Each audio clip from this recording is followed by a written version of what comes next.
sing diarani mburu donya niku lah niki perlu kula jelasaken.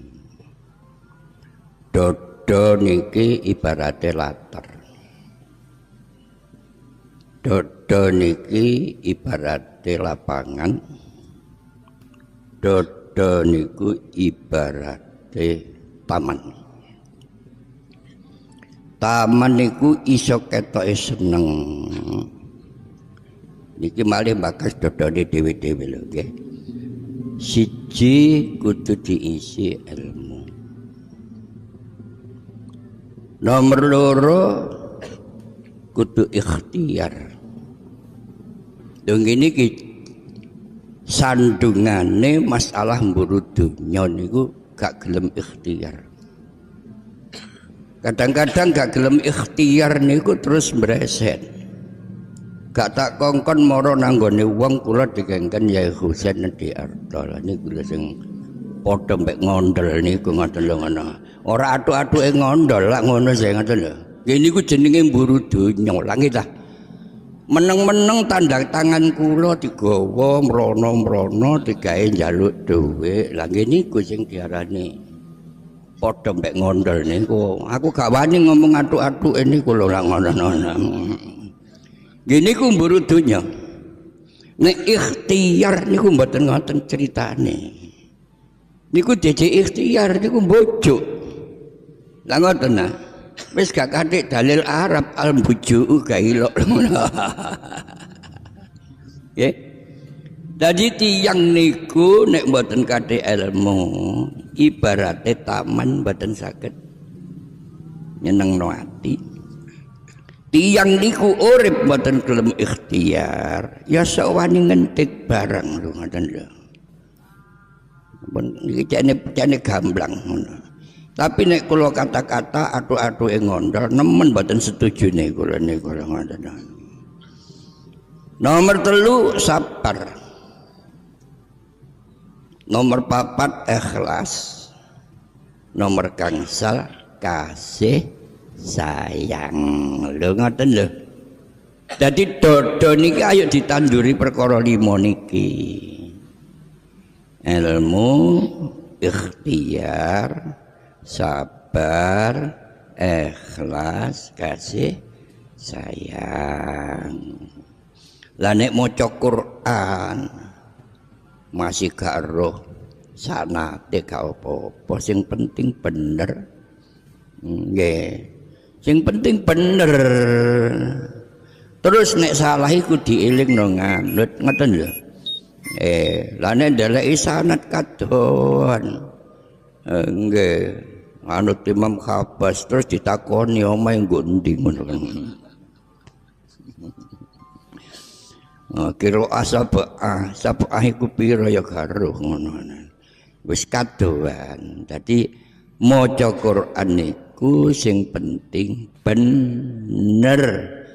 Warattilil Qur'ana tartila. Maknane sing jelas. Ngapani sin ya sing jelas, ngapani sod ya sing jelas. Ngono. Lah nek tiron-tiron gak oleh. Ngoten. Apa kok diwaca wanduke?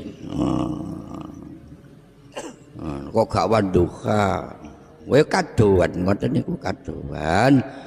Mungkin nek terus dihukumi haram, suwe-suwe gak ana wong wani maca Quran. Paham? Ya TPK iku buyarno kabeh ngono. Guru TPK takonono garuh sanad niku ngoten lho. Apa maneh sing ngaji nggo TPK. Ngoten.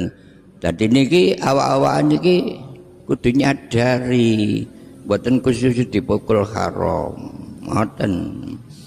Nah, ya TPK niku iso buyar nggih mara diharamaken ngoten mawon. Takonono guru-guru TPK niku ngoten.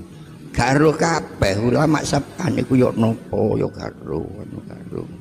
Gelem muruk TPK wis bagus. Kanjeng Nabi Muhammad sallallahu alaihi wasallam ta'allamul Qur'an wa 'allimuhan nas. Belajar Quran nek wis iso wurukno lho. Mek ngoten tok niku. Ngoten. Boten enten gandengane kata-kata niku. Ta'allamul Qur'an wa 'allimuhan nas. Muru Al-Qur'an. Nek wis belajar Al-Qur'an nek wis iso muru. Dadi niki kula aturaken wonten taman niku isane ketok asri, ketok nyenengno, kudu diiseni perkara 5. Siji ilmu. Wong ilmu niku mawon macem loro kok.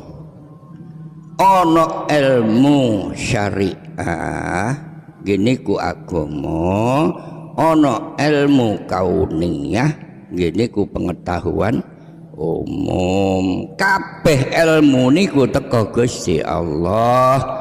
Ilmu syariah nek dislewengno ya gak ilok, masih pengetahuan umum dislewengno ya gak ilok. Lho ngoten.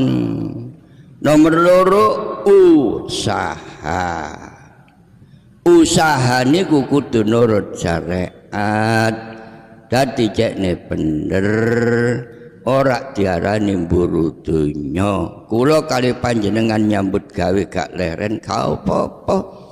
Pokoke 5 waktu niku gak sampai lali. Ngoten. Sanganane sembayange gedhu tanda tangane wong dinggo. Ngoten niku ya gak iso ngarani anu-anuke ngondol niku ya gak iso. Ya wis padha gak iloke ambek ngondol. Ngoten lho. Ngoten. Dalile ngondol enteng kula mboten weruh kok ngoten ngono. Dadi ngoten. Nomor 3 kudu sabar. Usaha niku nek gak sabar iya nek hasil. Nek gak hasil akeh ngersulani. Wong usaha niku kadang-kadang ya hasil. Tandur melon niku usaha, kadang-kadang rugi rene lho. Lah ngoten nangih. Nggih.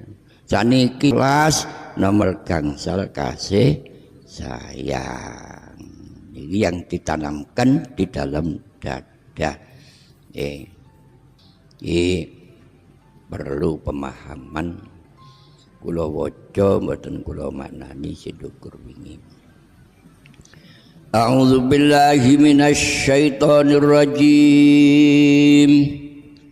Bismillahirrahmanirrahim.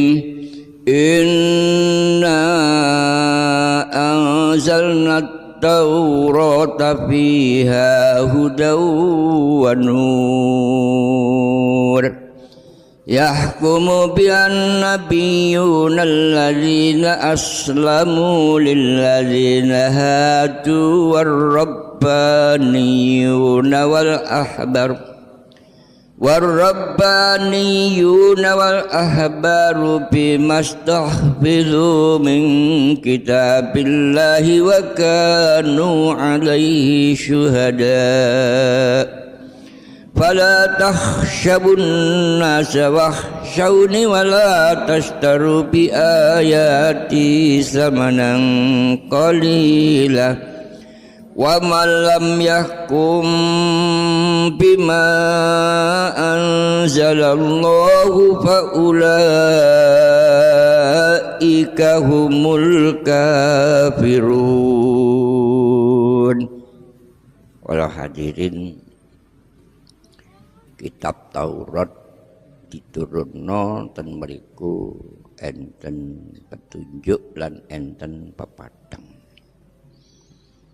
Nabi-nabi sing rumiyin termasuk Nabi Musa alaihi salam tunduk dumateng Gusti Allah. Nek ngukumi napa mawon ke kitab Taurat niku. Sapa sing dihukumi? Wong-wong Yahudi. Nggih para ulama, para ahli fikih. Dan kabeh wong biyen niku ulamae ahli fikih sami kali sakniki kathah nek biyen niku apal kitab Taurat sakniki apal kitab Quran. Lho wis jelase kaya ngoten lho. Kok enten fala takhsyawun nasa wahsyawni. Aja kathik duwe rasa wedi nang padha menungsane negakno kebenaran. Kudu wedi nang Gusti Allah. Wala tastaru bi ayati samanan qalila. Ojo sok nijoli ayate Gusti Allah samanan qalila niku artine diseleweng no. Ngoten wa malam yahkum bima anzalallah fa ulaika humul kafirun.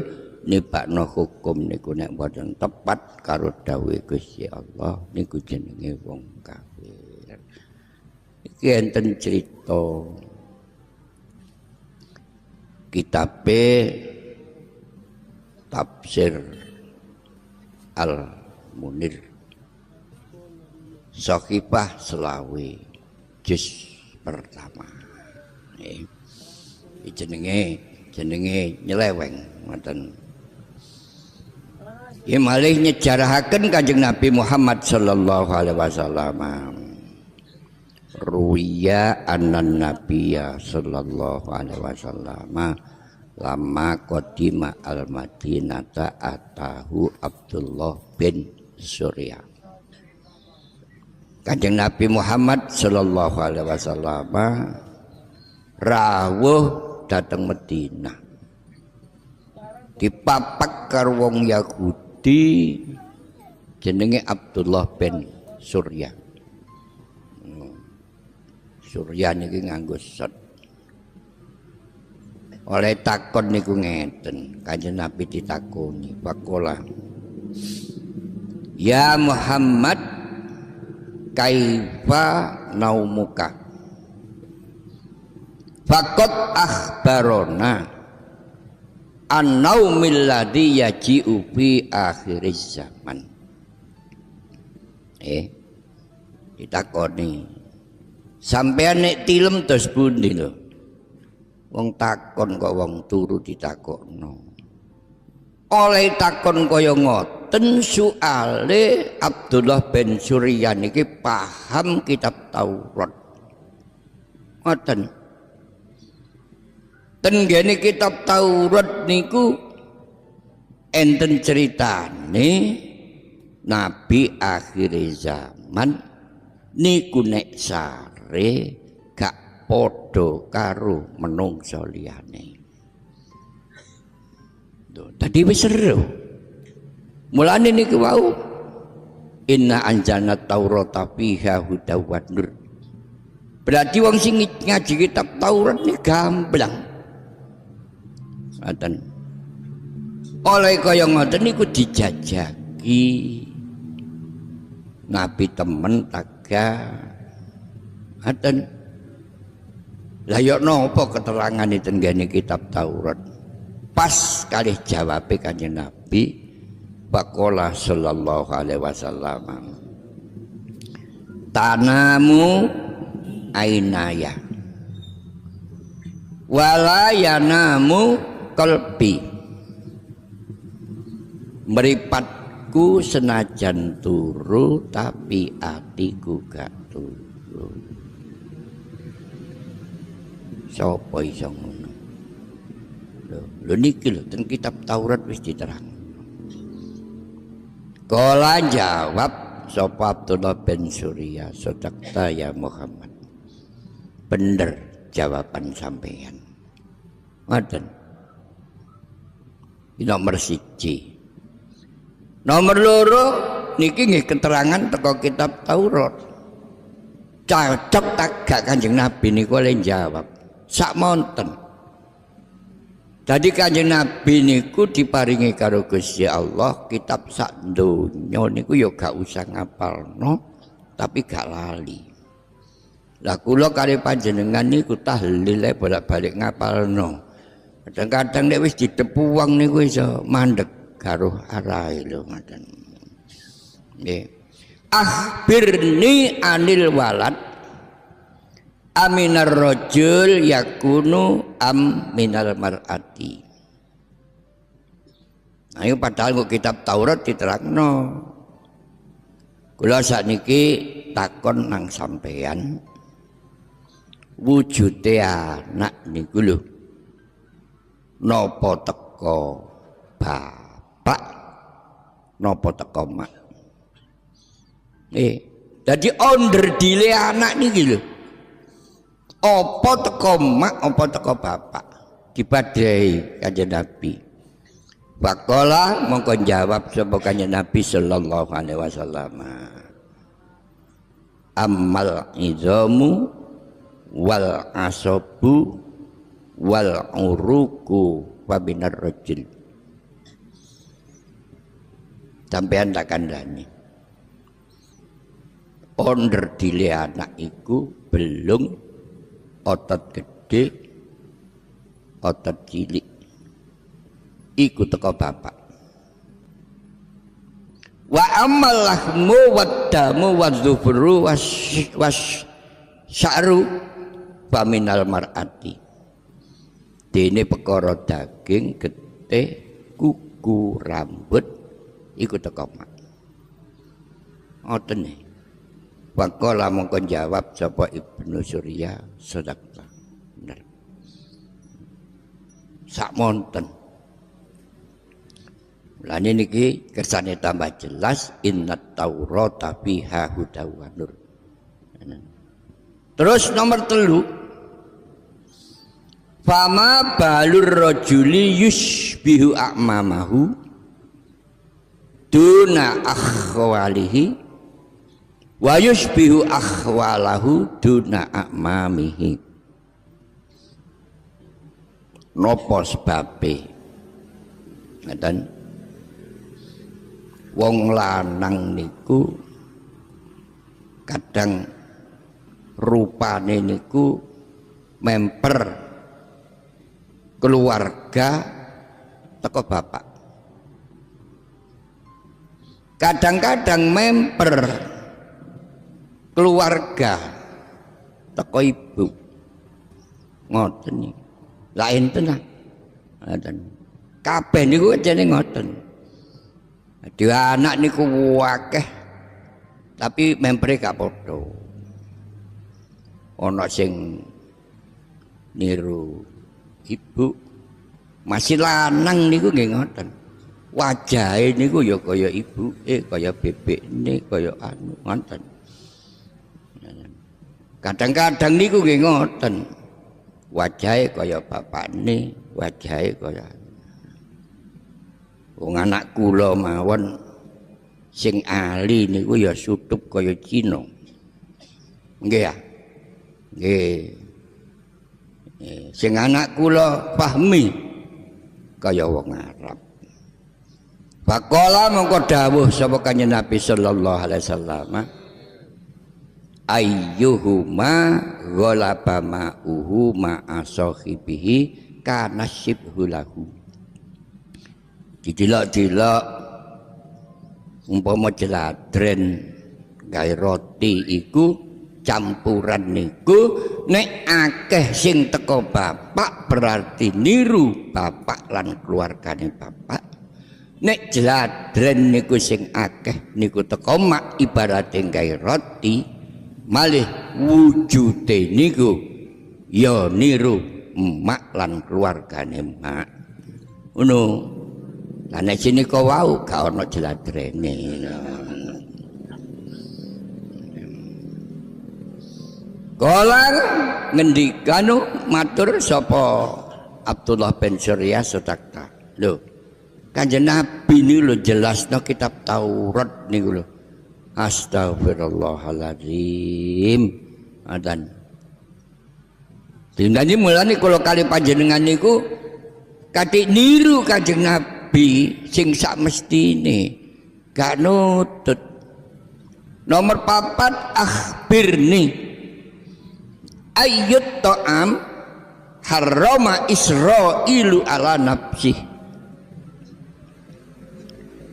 Kula sampeyan ceritani panganan apa sing Nabi Yakub alaihi salam. Nabi Yakub niku Israel.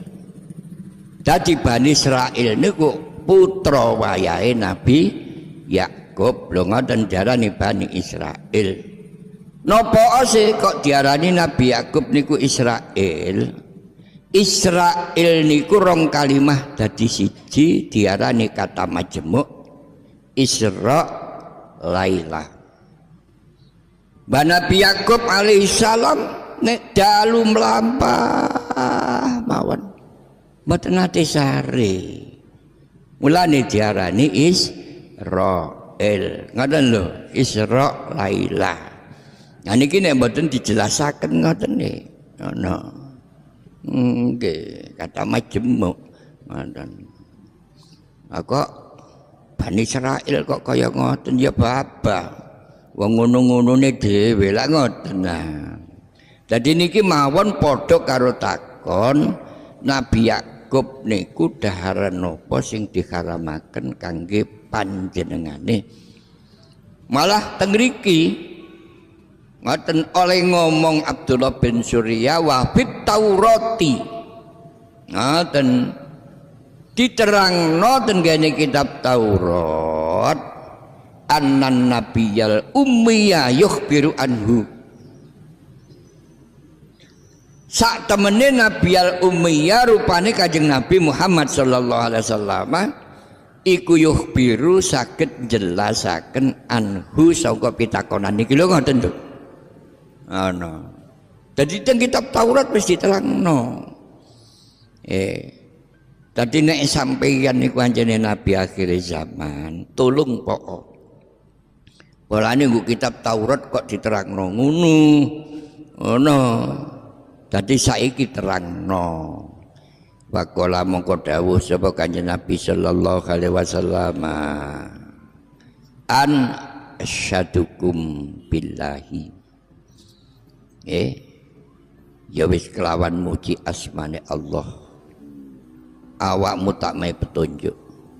Gusti Allah allazi anzalat Taurata ala Musa alaihi salam. Gusti Allah niku sing nurunno kitab Taurat nang kene Nabi Musa alaihi salam. Keterangane ngono. Hal tak lamuna.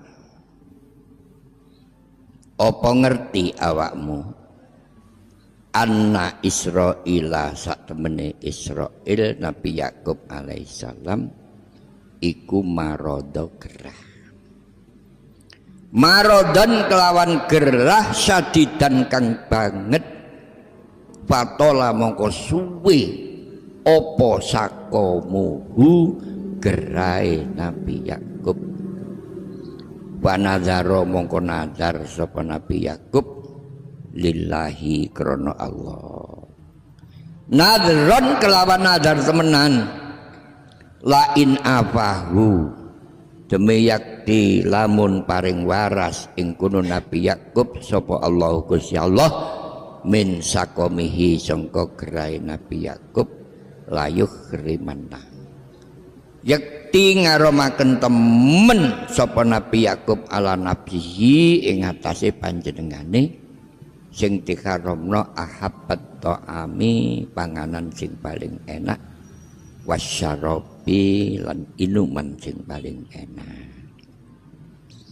Ngoten niku. Nah, mulane jenengan nek lara gak waras-waras ya nadara. Ono.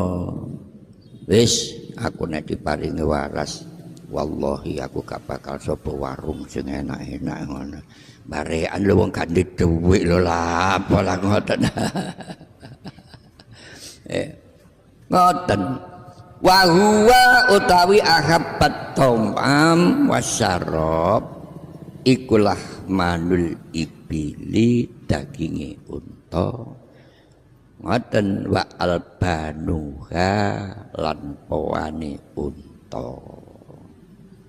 Oh no, sampean mulane muga-muga iso nang Mekah kabeh. Ngoten kok iso ngono niki ten kitab Taurat wis diterangno. Sing jawab Kanjeng Nabi daginge unta pawane unta panganan sing paling enak, ombenan sing paling enak. Lho sing jawab niku malih mboten napa ngarani Abdullah bin Suryat. Tibake wong Yahudi niku kuwatah waqalu. Ngono. Mongko padha jawab sapa wong Yahudi kabeh. Naam. Ngono. Terus niki nomor 5 gak enak niki. Faqala mongko takon sapa Ibnu Suryah lahu maring Kanjeng Nabi. Ngoten bagiat iki kurang khoslatun wahidatun. Ngoten ana cara pertanyaan niku karek siji. In kultaha lamun iso jawab sampeyan ing kono khoslatun wahidah sing terakhir iki aman tu iman sapa ingsun bika kelawan sampeyan. Siji tok tak takokno. Nah niki sing gregetno. Sing tak takokno ayu malakin. Yaktika mata kulu anillah. Malaikat sapa sing teko sampeyan nggawa wahyu nyampekno dawuh Allah nang sampeyan sampai sampeyan iso jawab sekabehaning permasalahan. Kala ngendika sapa Kanjeng Nabi Jibrilu alaihi salam. Sing teko nang aku ya malaikat Jibril. Loh, jare ngoten e. Wong padune anjene ya gak geduga ae. Inna dzalika aduna. Jibril iku gedhing aku jare ngono arene. Mergo malaikat Jibril iku gak tau nggawa enak. Yanzilu tumurun sapa Jibril bil kitali. Lawan peperangan wasidatilan gawe kisruh jare ngono. Gawe kemelaratan. Ono wa rasuluna utawi utusan sing tak arep-arep iku Mikail. Nek sing rono wahyu nang sampeyan Mikail aku percaya aku. Nek Jibril aku gak geduga ngoten arene ngono. Mikail niku sakniki digawe jeneng wong Michael. Manten lho. Nun nggih, dadi jeneng Michael niku asale teko Mikail. Dan ya Pak Michael Jackson. Yakti teko sapa Mikail bil basyari warraqaq gawe bebungah lan gawe kajembaran ngoten niku. Anjene niate gak iman. Falau kana huwa alladzi yatika aman nabika. Kok anjene kira-kira sinang sampeyan niku Mikail terus terang aku iman. Sak monten. Jadi mulane Kanjeng Nabi gak usah kuatir. Wala tasawun nasawah sauni wala tastaru bi ayati samanang kodila. Nggih kaya ngeten iki jarene Kanjeng Nabi ya Gusti Allah wis nurunno ayat Qul man kana aduwwan li Jibril fa innahu nazzalahu ala qalbika bi idnillahi musaddiqan lima baina yadayhi wa hudaw wa busyra lil mu'minin. Loro ayate. Man kana aduwwan lillahi wa malaikatihi wa rusulihi wa Jibril wa Mikail fa innallaha aduwwun lil kafirin. Oh no. Jadi Abdullah bin Suryah dikandani cukup olehmu ngomong aku diparingi karo wahyu karo Gusti Allah rong ayat iki dasare. Ane biyen niku kitab Taurat niku wis jengleh-jengleh sing ditakokno nang Kanjeng Nabi oleh jawab jengleh-jengleh. Ya kaget pira umure. Ono wong gak kenal kitab Taurat.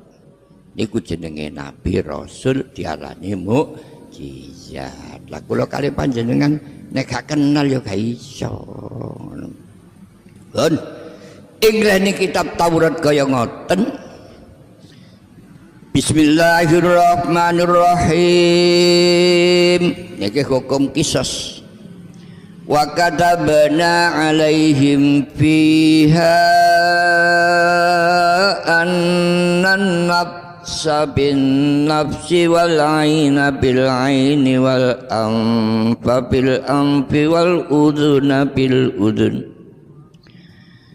wal udhuna bil udhuni was sinna bis sinni wal juruha qisas. Dadi wong niku nglarakno iku kudu ana hukumane nek nurut Quran. Tegesi nek kanggo bahasa Arab jenenge qisas. Nek ten Mekah niku enten hukum qisas. Jadi ana nafsa sak temene mateni wong bin nafsi ya qisase kudu dipateni. Wal aina merusak mata ya bil aini qisase ya matane kudu dirusak. Ngoten. Mboten kok dimaknani nek awak wan nafsa bin nafsi maknane rangkul-rangkulan. Lah nek wal aina bil aini maknane pecicil-pecicilan. Wal anfa bil anfi dan wal udhun bil udhuni lamale mlakeran niku ngoten. Dadi wal anfa lan ngerusak irung ya bil anfi qisas iku kudu dirusak irunge. Wal udhuna lan ngrusak ing kuping qisas bil udhuni kelawan dirusak kupinge sampai wasina lan merusak untu bisini ya kelawan qisas dirusak untune ngono. Lah nek untu-untuan ya bringis-bringisan ngono. Wal juruha lan ing pira-pira catu qisasun yaiku ana qisase. Ngoten. Wong niku nek gelem dikisas faman tasaddaqa bihi fahuwa kafaratullah. Faman mongko utawi sapaning wong iku tasaddaqa ngelilakno sapa wong lho ngono bihi kelawan kono dikisas fahuwa mongko utawi kisas iku kafaratun di panglebure dosa lahu kedue kono wong. Dadi qisas niku ngoten. Wa malam yahkum bima anzalallahu fa ulaika humuz zalimun. Nek takon makhraj anjane ngoten. Makhrote sot niku kadang-kadang ya kaya sin ngaten ya kadang-kadang makhrote sot niku kaya za niku nek bab makhrot mulane kadang-kadang niku nyocokno makhrot niku ihdinas sirata kaya za iku kok terus tetes sirata. Dadi ora enteng ihdinas siratal mustaqim. Dan biyen niku ngaji niku nggih anjane nggih kereng. Saniki ngaji niku gak tapek kereng. Ngoten. Dadi ngarani wawu niku ya kudu enteng. Wawu. Wawu. Huwa enteng huwa. Jadi kudu ngoten. Wa 'alallahi wa malam lho ngoten tadi enteng wa malam yahkum bima anzalallahu fa ulaika humuz zalimun. Waman utawi sapa iku lam yahkum ora gelem gawe hukum sapa man bima kelawan dawuh tegese kitab anzala kang nurunaken ing kono ma sapa Allah Gusti Allah iku faulaika mongko utawi mengkono-mengkono man sing gak nganggo hukume Allah iku hum utawi ulaik iku azzalimuna. Nek kula maknane zalim niku nggih wong rusak ngoten wong kani ngoyo kenemenan faulaika humuz zalimun wa ta'ala telas. Muga-muga sedaya sing diji niki dadi ilmu sing manfaat fid dunya wal akhirah. Dadi maca Quran niku nek ditertibaken temenan diwaca nyelek ya kenek, diwaca genah kenek, pol genah tapi carane maca niku kudu rata. Bismillahirrahmanirrahim. Qafaina ala asarihim bi Isa bin Maryam musaddiqan lima baina yadayhi minat Taurati wa atainahul Injila fihi hudaw wa nur. Lha niku ngoten. Genah maneh wa qafaina ala asarihim bi Isa bin Maryam musaddiqan lima baina yadayhi minat Taurati wa atainahul Injil fihi hudaw wa nur. Dadi rata ngoten lho. Macane niku rata niku sing paling penting. Lah maca rata niku paling wangel ngoten.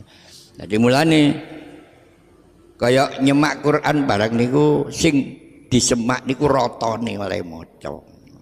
Kadang-kadang dawa ndek ini gak rata.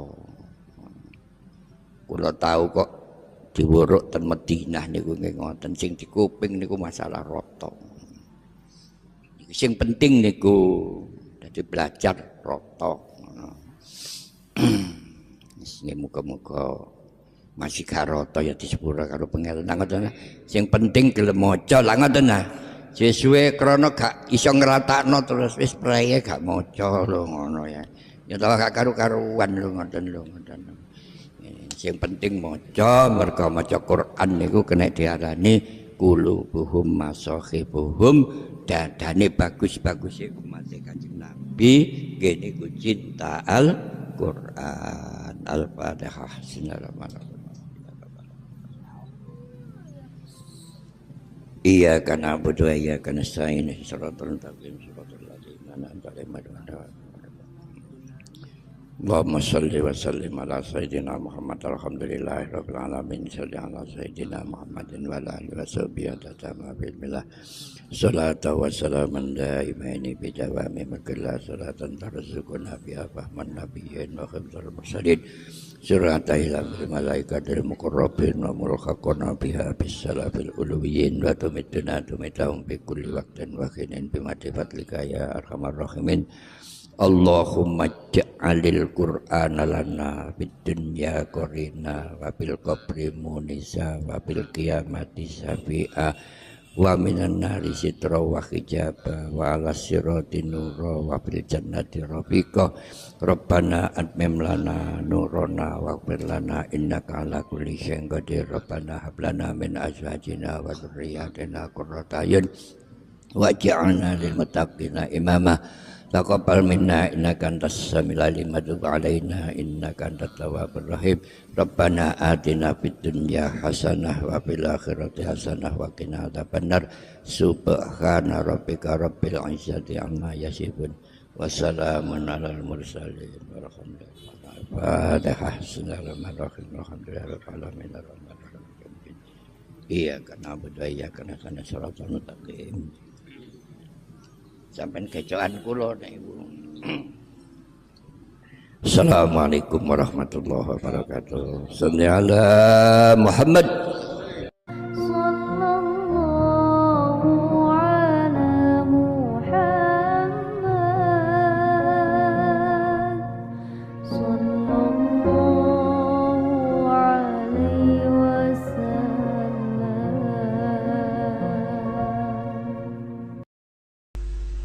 Eropa sebelah ler. Kampungnya Zi Salami. Beliau dipun lahiraken pada tahun 212.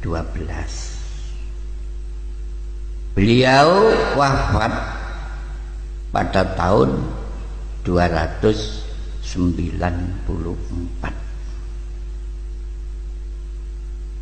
Nalika perjalanan gesange Mbah Imam Ahmad Al-Busiri niki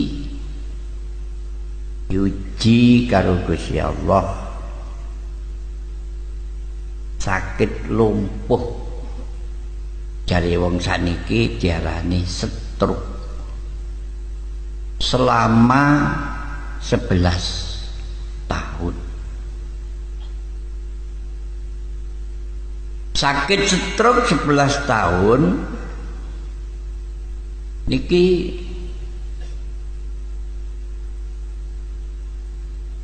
tasik sakit nyerat nggih, nyerat selawat mulai amin tadzakuri jironin bizi salami sampai dugi pungkasan. Niku nek dihitung 112 bed larik. Jadi sak jerone 11 tahun nulis niku kejaba ditulis niki diwaos. Begitu selesai niki dipun rawuhi Kanjeng Nabi Muhammad sallallahu alaihi wasallam. Mulane kula kalih panjenengan mbek menawa rumangsa diparingi lara karo Gusti Allah, monggo kula kalih panjenengan sing kathah oleh maca selawat. Bareng dirawuhi Kanjeng Nabi, cobae Kanjeng Nabi sing petak empuk kados wulune wedhus niku dipun copot, dipun kemulaken dhateng Syekh Ahmad Al-Busiri. Bareng dikemuli Kanjeng Nabi dawuh, ngadeg, langsung ngadeg, mencolot, langsung mencolot, langsung waras. Mulane selawat niku diarani selawat burdah. Selesai nulis, selesai le maca selawat, dikemuli cobae Kanjeng Nabi. Nggih, muga-muga sampeyan dikemuli tapi mbok rondo.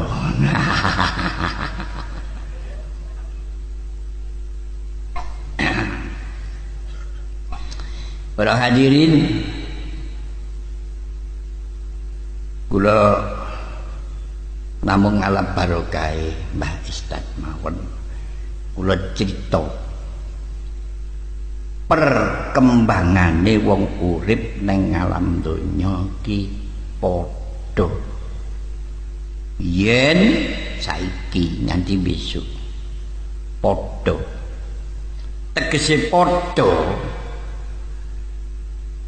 nurut dongengane wong kuna-kuna. Wong urip ning alam donya ki kaya dene wong mlebu alas. Wong mlebu alas niki nek sik kawit mlebu sik padhang,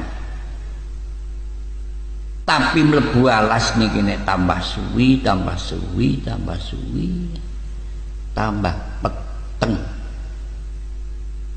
Urip ning alam donya niki nek sik kawitan pancene saweneng,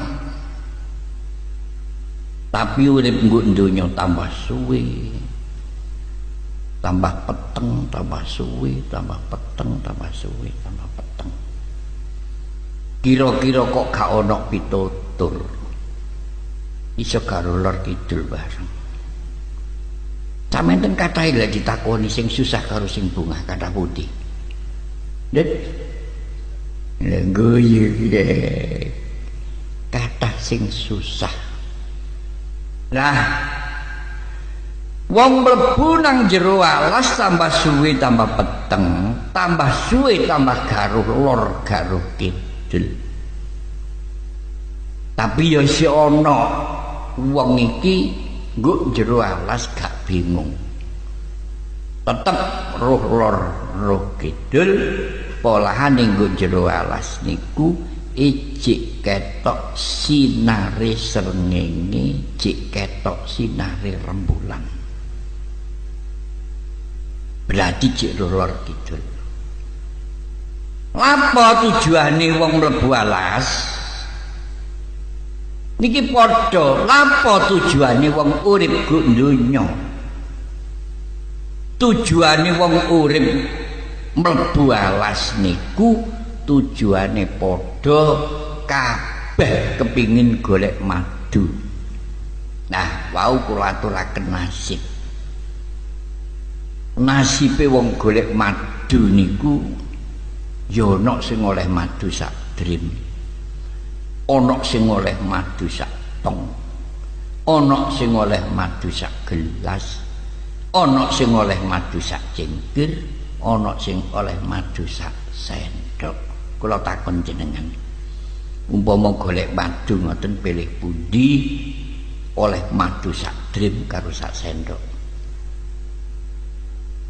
Pak, sak drim nggih padha kali kula niku kepingin ngoten lho. Jadi nasib niku kaya ngoten niku. Cuma nasib sing terakhir niku lho kok padha. Oleh madu gak padha, tapi nasib sing terakhir niku kok padha. Wong sakmono kae niku nasibe padha kabeh diuber-uber karo macan. Lho, lek wis diuber macan, enak endi nggawa madu sak drim karo sak sendok? Wah. Lho ya kok padha maneh kali kula. Ya Allah. Lek wis diuber macan, kabeh padha mlayu. Sing kecandak mesti mati. Sing ora mati nek gelem mudhun nang perenge jurang. Nggo pereng jurang niki iso selamat, tapi nek gondelan oyot sayang. Oyot sing digondeli niku digrogoti tikus putih. Cepat atau lambat oyot mesti pedhot. Lek wis pedhot mesti kecemplung nang jurang. Nggo jero jurang dienteni bajul kali rendolae.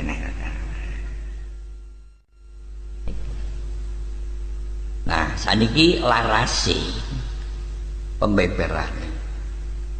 Urip go ngalam donya. Kabeh tujuane padha, sing digoleki kenikmatan donya. Nasibe wong biyen saiki nganti besok padha. Kenikmatan niku ana sing oleh kenikmatan nganti gak mentas mangan kaya Gusam. Nggih, kaya Gusam. Ana sing nganti gak tape iso mangan. Nggih ngoten niku pancen. Antarane sak drim karo ana antarane sak sendok. Urip go donya niki padha karo go jero alas, tambah suwe tambah peteng. Tambah suwe tambah bingung. Sing ora bingung wong sing isih roh sinare srengenge, sinare rembulan. Alhamdulillah tibake sing mboten bingung niku termasuk kula kali panjenengan sedaya. Allahumma amin. Nggih. Srengenge ki apa rembulan niku apa? Anta syam sun anta badarun anta nurun fauqa nuri. Gini ku srengenge engkaulah Rasulullah laksana matahari menyinari dunia pada waktu siang, dan engkaulah Rasulullah laksana bulan purnama menyinari dunia pada waktu malam. Engkaulah Rasulullah di atas segala cahaya. Tiba sing gak bingung ki wong sing kenal karo Kanjeng Nabi Muhammad sallallahu alaihi wasallam. Iso kenal mrunu iku dikenalno karo mbayai Ustaz titik mbon. Wis gak iso mlayu nang ndi. Lah tandane nek gak bingung kula kali panjenengan sedina suwengi sembayang 5 waktu. Berarti roh kulon roh wetan. Para rawuh ingkang minulya, nasib sing terakhir sugih ya padha melarat ya padha wau diibaratno diuber karo macan. Tibake nasib sing terakhir niku padha sapa sing macan iki? Macan niku tibake malaikat Jurupati. Mulane arek-arek pujian aja sira banget lemu bunga ana donya, malaikat Jurupati lirak-lirik marang sira. Oleh nglirik malaikat arep njabut nyawa sira, lain njabut ngenteni dawuhe kang maha mulya. Masih sampean ngedep jajan temen aja bungah-bungah. Sampeyan niku dilirik karo malaikat Jurupati. Ngoten lho, tibake sing gak direken kok mek kula tok lho lah ngoten.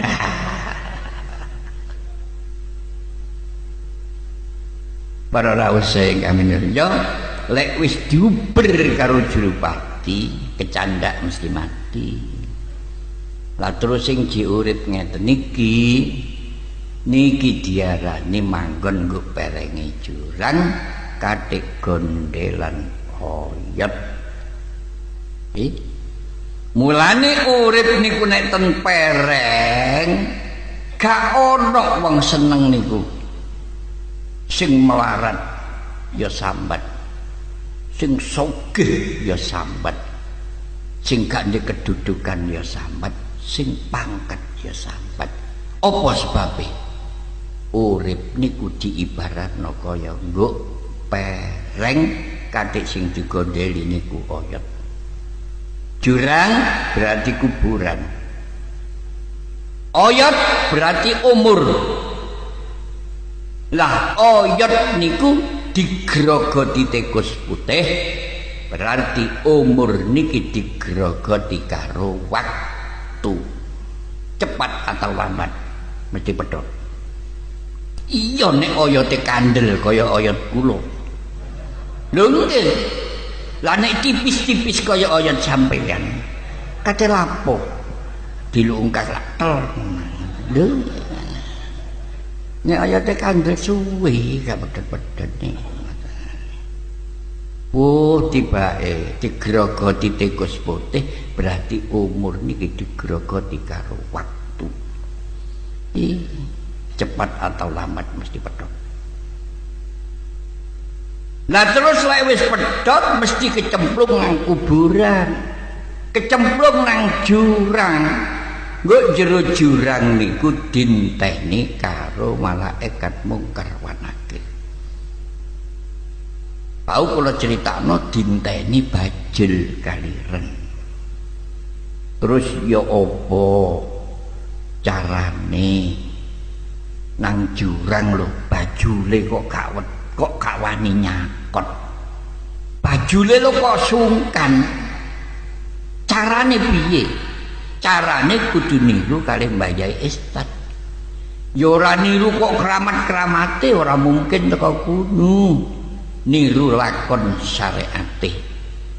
Lho, lek kaya ngeten iki balik kula kali panjenengan ayo buka kitab Tambihul Ghafilin. Tengriku dipun terangaken dawuh Kanjeng Nabi Muhammad sallallahu alaihi wasallam.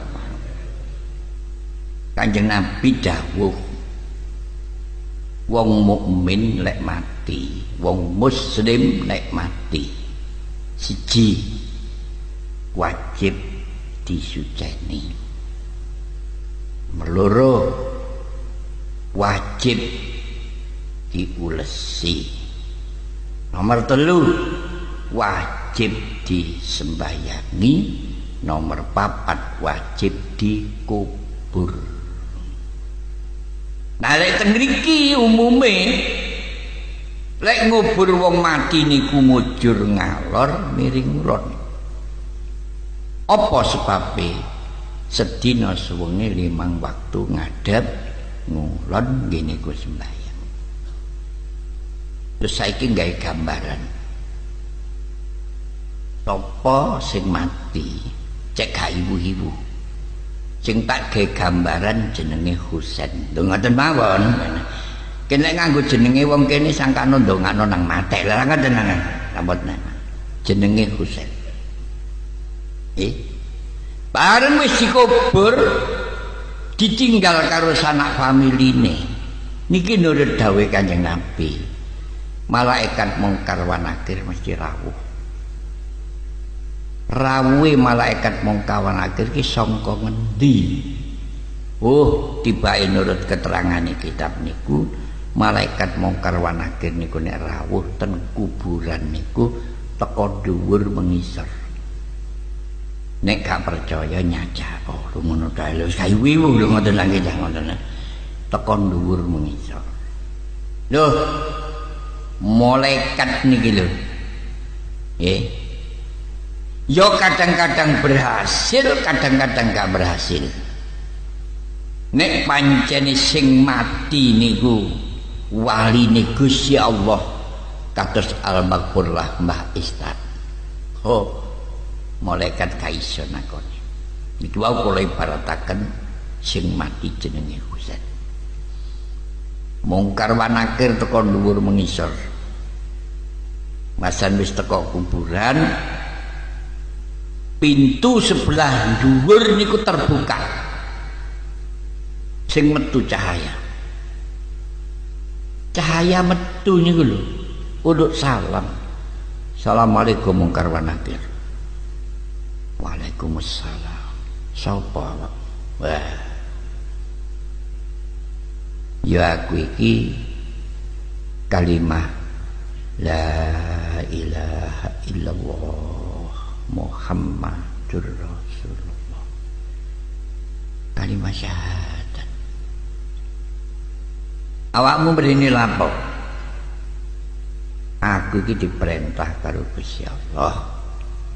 Kate nggugah sinten niku wae. Husain lho ngono wae. Wis gak ibu-ibu Husain lho ngono wae. Ya mbuh Husain ndi lho ngono. Sing penting dudu Husain iki.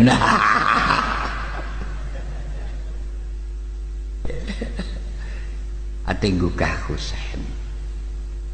Arep tak takoni perilaku nalika urip ing alam dunya. Jarene cahaya. Awakmu tugas cik kalah karo aku sebab Husain niki kecilik wis tak mong tak tunggoni nganti ana jero kuburnya. Kak aku tugas tak takoni lek awakmu tak eling gak kenek tak aturno nang Kanjeng Nabi Muhammad sallallahu alaihi wasallam. Malaikat niku lho wedi nek kepireng asmane Kanjeng Nabi. Awakmu malaikat ilingo dawuhe Kanjeng Nabi mangkana awwalu kalamihi la ilaha illallah wa akhiru kalamihi la ilaha illallah dakhalal jannah. Mboten wani malaikat. Ya wis gak apa-apa. Sujud dateng Gusti Allah. Gusti Allah dawuh bagiamu nakoni wong mati durung tutup tugasmu jare. Kudu liwat pintu sebelah kulon. Ing rene mayite mujur ngalor miring kulon, berarti malaikat niki liwat pintu kencenge dodo. Pintu terbuka cahaya metu. Assalamualaikum warahmatullahi wabarakatuh. Waalaikumsalam. Sopo sampean niki sopo? Jawabi, aku iki sembahyang 5 waktu. Tugasmu kanthi nggugah Husain arep tak takoni. Nalika uripe nang alam dunya, aku sik gak oleh. Mergo iki selalu tak dampingi sedina suwengi nglakoni sembahyang 5 waktu. Umpama aku meksa gak iso, tak aturno nang Kanjeng Nabi. Sebab dawuhe Kanjeng Nabi Muhammad sallallahu alaihi wasallam, man hafiza ala shalawatil khamsi akramahullahu taala bi khamsi hisari. Sapa wong gelem bagusi sembahyang 5 waktu, dimulyakno karo Gusti Allah 5 perkara. Siji, uripe gak kangelan. Mulane kula kalih jenengan nek kepingin gak kangelan, mulai meneh ayo prei gak nyambut gawe.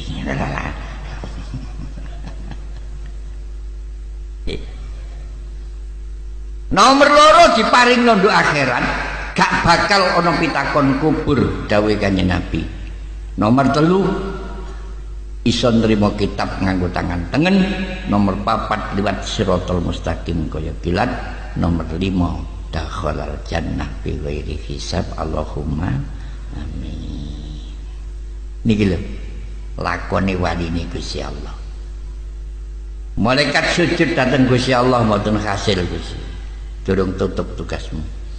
Liwat pintu sebelah wetan. Kencenge geger. Malaikat liwat pintu sebelah wetan, pintu niki terbuka sing metu cahaya. Malaikat dulu salam kaget, sapa awakmu? Aku iki ibadah poso Ramadan. Apa sebabnya kok poso diseleh geger? Ibadah poso niku bah poso sunat, bah poso wajib niku ibadah rahasia. Nurut syariat rahasia. Hadis qudsi ngendikaken kullu hasanatin bi asyri amsalihha. Amal perbuatan Nabi mesti dibales 10. Berarti menungso ya ruh hitungane, malaikat ruh hitungane. Illas saum, kejaba poso, wa innahu li wa ana ajzi bihi. Dawuh Gusti Allah ngoten kadhe. Poso iku tak rahasiano, sapa gak iso ngitung ganjarane poso. Iku tanggung jawabku dhewe, ganjaran apa jare aku. Niki secara syariat. Secara umum poso niku anjene ya rahasia. Lek kurang percaya, subuh mari sembahyang, ayo mangan sing wareg. Mari ngono metu ngidang itu, yakin dianggit poso. Nggih, lek nyata ngidang itu dianggit poso, ngancene rahasia. Nek gak percaya maneh Jumatan nggo masjid wudu, raine dicup ambek ngombe, gak ana wong ero ngono. Pokoke engko nek rukuk gak glegek. Rahasia. Jadi ini malaikat umpama tak paksa gak iso, tak kandakno Kanjeng Nabi. Kanjeng Nabi oleh dawuh man soma Ramadana imanan wah tisaban ghufira lahu ma taqaddama min dhanbi. Malaikat sujud mboten hasil Gusti. Ya, durung tutup tugas mulai pintu sebelah kidul. Liwat sebelah kidul pintu terbuka cahaya sing metu. Bareng cahaya metu ditakoni sapa kon, aku iki sedekah. Subhanallah. Mulane wong sing gelem sedekah kanggo kholi hadratus syekh. Subhanallah. Besok kuburan niku sikile metu cahayane. Dadi wong niku nek gelem zakat, gelem loman nggo kuburan, sikile metu cahayane. Malaikat heran. Nek wong niku bakhil, besok ke kuburan sikile jeblok. Nah, diinceng karo malaikat. Wah, iki gak perlu digugah, enak digejer ae jengelo lah. Subhanallah. Malaikat peksa sedekah senantang. Kanjeng Nabi dawuh, as-sakhi qaribun ilallah. Wa qaribun ilal jannah wa qaribun ilan nas wa ba'idun minan nar. Wong loman niku cedhek nang Gusti Allah, cedhek nang swarga, cedhek nang padha manungsane, didohno saka neraka. Muga-muga sing sedekah niki adoh karo neraka. Allahumma amin. Nggih. Kula kadang-kadang niku nek mbah sedekah ngeten niki sing gedhe ganjarane niku wong wedok-wedok. Kanjeng Nabi tahu ngendika dhateng Nyai Fatimah radhiyallahu anha. Oleh dawuh niku ngeten, Fatimah dalem. Kon dadi wong wedok kudu seneng kangelan. Sebab tetes kringete wong wedok siji krana bojo krana anak didohno saka geni neraka adohe 70.000 tahun. Mulane wong wedok-wedok nek tandang kae kepengin keringetan, ayo sing cedhek kompor ae ngono.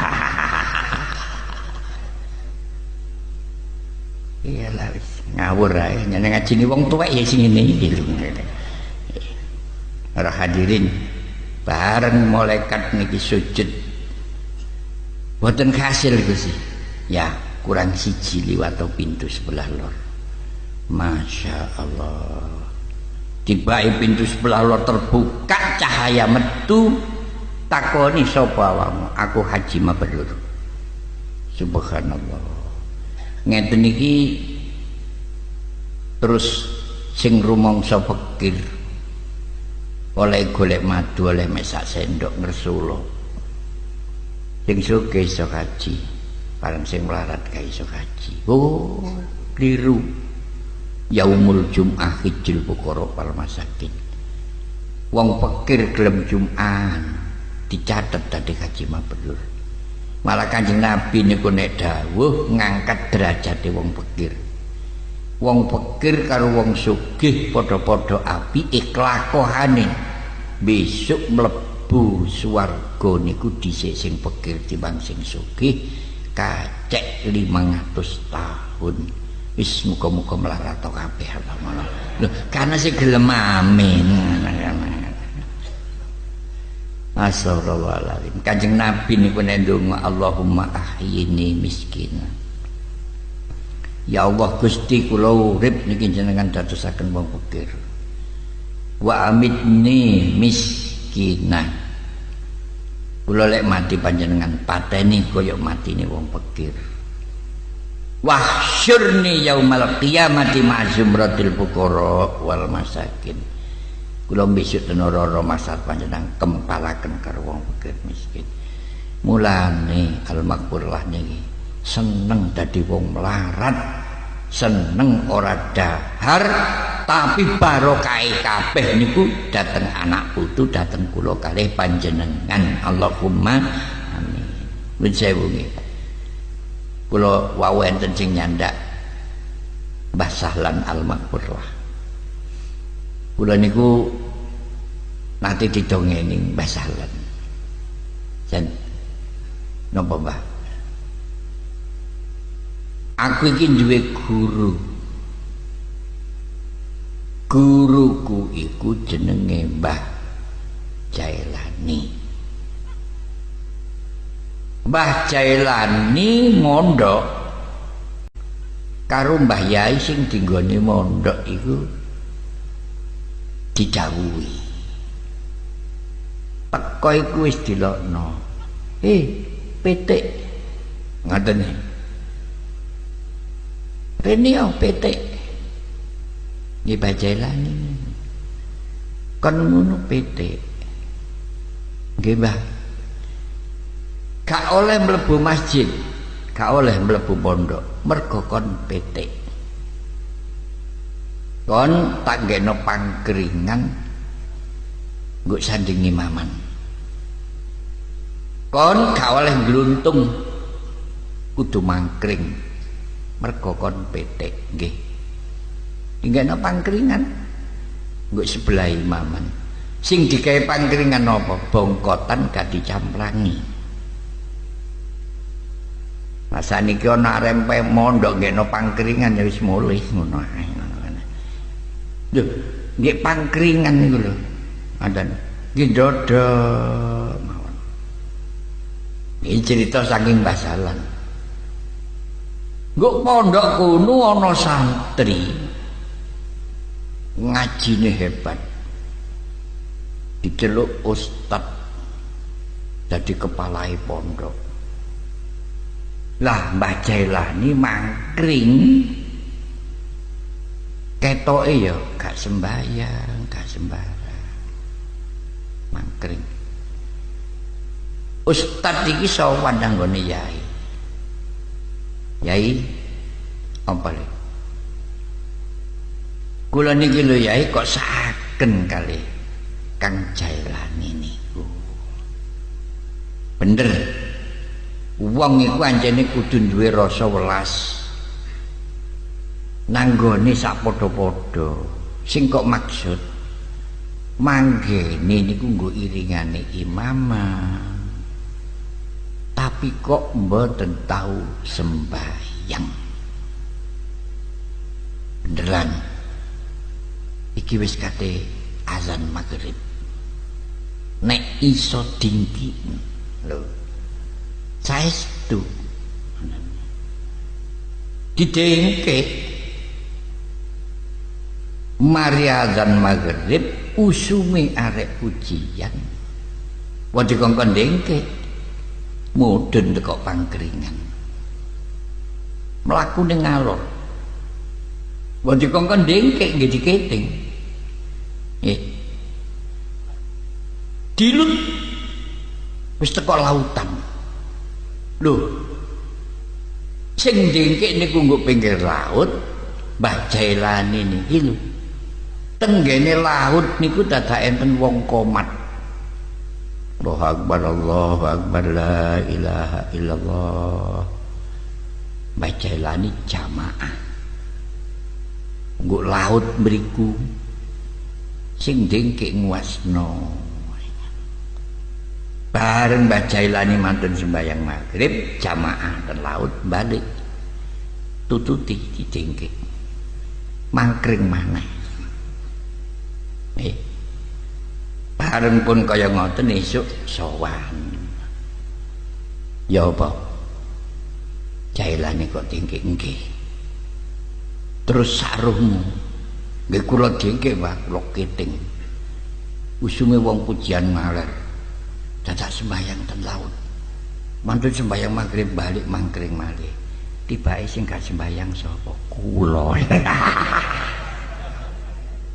lho niki nek dibalekno temen wong niku nek ahli zikir gak kober dengke lho ngoten lho nggih ta nek ahli dengke gak kober zikir titik mun ngoten mawon sekaliwu iku hadirin terus cerita nika wau jagalan malaikat niki mungkar wa nakir niki sujud nang Gusti Allah ya Allah Gusti kula mboten hasil ajenge nakoni Husain Gusti Allah dawuh bener anjene iku ngono kekasihku mboten saged kula nangleti Ustad Janawi bener iku ngono kekasihku terus pundi Gusti kula kedah nderek-nderek hormat datang kekasih panjenengan subhanallah mungkar wanakir kepingin nderek hormat kekasih Allah kula kali panjenengan nderek hormat kekasih Allah mesti melok diasihi karo Gusti Allah untung areng mungkar wanakir matur kaya ngoten Gusti Allah dawuh ya kok nek kepengin hormat jembarno kuburane niku dijembaraken 70 meter pesagi kena di lapangan bal-balan niki ngene areng pun kaya ngoten Gusti Allah dawuh lampune padangno mulane ndi wong mati mesti didongakno muga-muga jembar kubure padang lakune anane lakune padang polahane lampune padang bareng lampu dipetek padang biar Gusti Allah dawuh cendelane swarga bukan kabeh gandane swarga lebokno nang gone kuburane kusen dipaukak subhanallah sing diarani widodari gak telaten patik cerangu mbok cendela patik brengok woi Cak Husen ngono lha jane kawitane Lak Husen nang ngono mosok kadhe pungkasan ganti jeneng lak kenaken riko malian subhanallah sakmonten nikmati kekasih Allah mula saka niku kula kali panjenengan nek kepengin diasi karo Allah ayo nderek-nderek lakone Al-Maghfurlah Mbah Ustaz Janawi nggih mboten kok mlayu nang karomahe kula kali panjenengan iso nglakoni rukune agama Islam 5 nggih syahadat salat zakat poso haji niki wis termasuk ala inna auliya Allahi la khaufun alaihim walahum yahzanun tibae dadi wali niku mboten tengok-tengok nggone kuburan lah ngawur ae ngono wali apa lan ngoten sing diarani kekasih Allah ya wong sing iso netepi rukune agama Islam 5 mulane ditinggali kaya ngeten iki kula kali panjenengan